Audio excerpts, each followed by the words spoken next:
School കായികമേളയിലെ overall ചാമ്പ്യന്മാരാകുന്ന ജില്ലയ്ക്ക് സ്വർണ്ണക്കപ്പ് സമ്മാനിക്കുന്നു. മുഖ്യമന്ത്രിയുടെ പേരിലായിരിക്കും സ്വർണ്ണക്കപ്പ് അറിയപ്പെടുക. TM. Jacob വിദ്യാഭ്യാസ മന്ത്രിയായിരുന്ന കാലത്ത് സ്കൂൾ കലോത്സവത്തിന് സർക്കാർ സമ്മാനിച്ച സ്വർണ്ണക്കപ്പിൻ്റെ അതേ തൂക്കമാണ് ഈ കപ്പിനും. 117.5 പവൻ. ഇപ്പോഴത്തെ വിലയനുസരിച്ച് ഏതാണ്ട് 117 ലക്ഷം രൂപ. ഇത്രയും തുകയുണ്ടാക്കാനാകുമെങ്കിൽ കേരളത്തിലെ കായിക രംഗത്ത് പ്രസ്താവനകളല്ലാതെ എന്തെല്ലാം ചെയ്യാൻ കഴിയുമായിരുന്നു. അതിന് കഴിവില്ലെങ്കിൽ എത്രയും വേഗം 2 കപ്പുകളും വിറ്റ് കാശാക്കുക.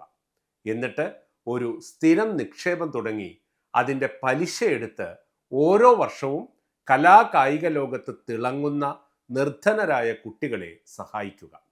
വെറുതെ സ്വർണ്ണക്കപ്പുകൾ ഉണ്ടാക്കി അടച്ചു പൂട്ടി വെച്ചിട്ട് എന്തു മോക്ഷം കിട്ടാനാണ്? കുട്ടികൾക്ക് ഏതായാലും ഡമ്മി കപ്പാണല്ലോ നൽകുന്നത്.